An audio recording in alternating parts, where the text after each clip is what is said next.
Bueno, bienvenidos a este curso de generación de energía eléctrica. Vamos hoy a tratar el tema de flujo magnético.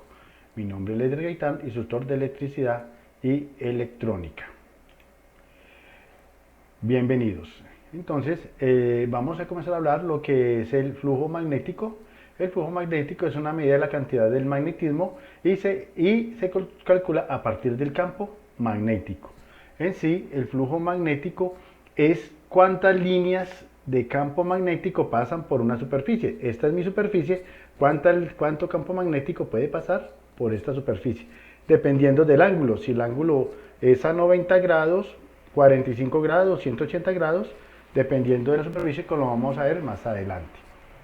Aquí tenemos nosotros entonces uno de los esquemas. Aquí tenemos nosotros esta línea roja que ustedes ven aquí, es el campo magnético que se representa por la letra B, y aquí está lo que es la superficie que se representa por la letra S.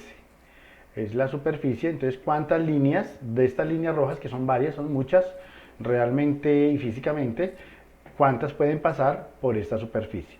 Entonces, el flujo magnético que tiene este símbolo acá es el campo magnético por el área de la superficie. Vamos a ir mirando con detalle qué es lo que quiere decir y cómo se comporta el flujo magnético. El flujo magnético, entonces, aquí vemos la ecuación. Este es el símbolo del flujo magnético. Este B es el campo magnético. S es la superficie en metros cuadrados, ojo, en metros cuadrados. Y este ρ que vemos aquí es el ángulo que hay entre el vector superficie, que es el que sale aquí de color negro, y entre las líneas de campo magnético, que son estas de color azul. Entonces, el flujo magnético es igual al campo magnético por la vector superficie por el coseno del ángulo entre ellos dos.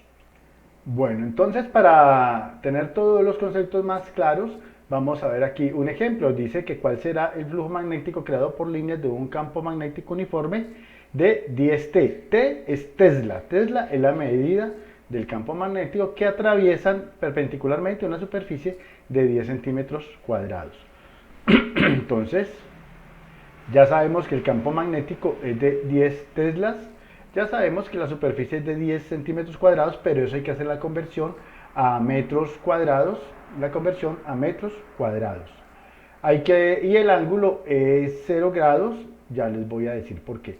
Y entonces hay que hallar el flujo magnético. Entonces aquí tenemos del ejemplo 2, tenemos aquí la superficie. Mire, esta es la superficie que está de color amarillo. Entonces esta superficie de color amarillo,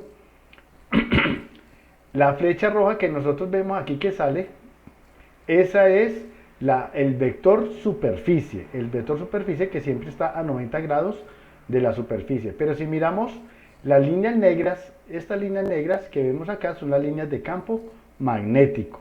Entonces, si miramos el vector superficie, está al mismo ángulo de las líneas del campo magnético.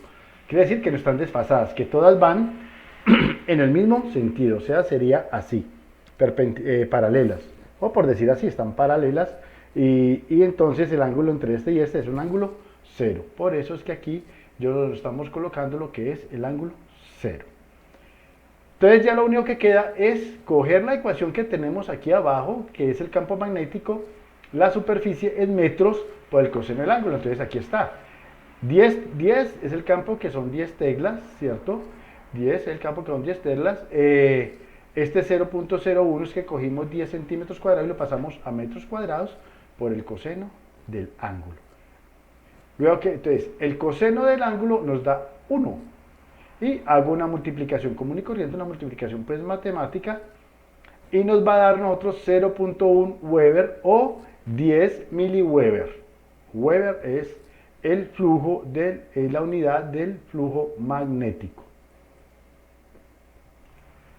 Bueno, para este ejemplo vamos a hacer el mismo ejercicio, pero esta vez vamos a utilizar otro ángulo. Ya no va a ser un ángulo de 90 grados, sino ella se va a desplazar 45 grados hacia acá. Entonces vamos a mirar qué pasa cuando se desplaza esos 45. Entonces tenemos que el campo magnético 10 teslas, tenemos que la superficie los mismos 10 centímetros cuadrados, pero esta vez el ángulo de desfase es de 45 grados y vamos a hallar el flujo magnético. Entonces aquí nosotros tenemos que esta señora, mire que ya no está así derecha, sino que ella se inclinó. Estaba así derecha ahora, sino que se inclinó. Por lo tanto, el vector también se inclina. Este vector rojito que nosotros vemos acá, él también se inclinó. Entonces, entre este vector y estas líneas de campo magnético, aquí hay un ángulo de 45 grados, que son los 45 grados que nosotros estamos colocando aquí en este punto. Entonces, ya es sino volver a reemplazar utilizando la ecuación que tenemos aquí abajo. Ya sabemos que son 10 teslas, qué pena, ahí me quedó 2 teslas, pero es 10 teslas, no sé por qué me quedó ahí ese... Bueno, entonces decíamos que son 10 teslas, entonces 10 por 0.01 por el seno de 45, el coseno de 45, el coseno de 45 nos da 0.07 y hacemos ya la multiplicación de 10 por 0.01 por 0.7 y vemos que nos da 7.7 miliweber, 7.7. En el anterior nos habían dado ¿cuántos? Pues vamos a mirar cuánto nos dio en el anterior, pero devolvemos aquí un momentico. Nos dio 10 y en este ya nos da 7.07 Weber. O sea, cuando está, claro, es que si está así, todas las líneas cruzan por este campo magnético, claro, porque está muy de frente, está la cara de frente y vienen las líneas y cruzan. Pero si ella se cuesta así, por ejemplo, esta línea está aquí, pega aquí, pero si ella se acuesta, esta línea ya no la va a tocar. ¿Qué quiere decir? Que se reducen las líneas de flujo magnético, por eso es que el valor da menos. Eso es lo que están aprovechando en los generadores para proporcionar la corriente alterna, que tenemos dos campos constantes, o sea, los campos constantes van a ser siempre positivo y negativo, y las líneas van a ir, digamos, de positivo a negativo, entonces siempre esas líneas van a estar constantes. Y lo que va a estar girando es la bobina, por eso es que nosotros tenemos mucho flujo, mucha corriente, mucho voltaje, poco flujo, poca corriente o poco voltaje. Espero que hayamos entendido, ya nos vemos en el siguiente video para hacer más ejercicios.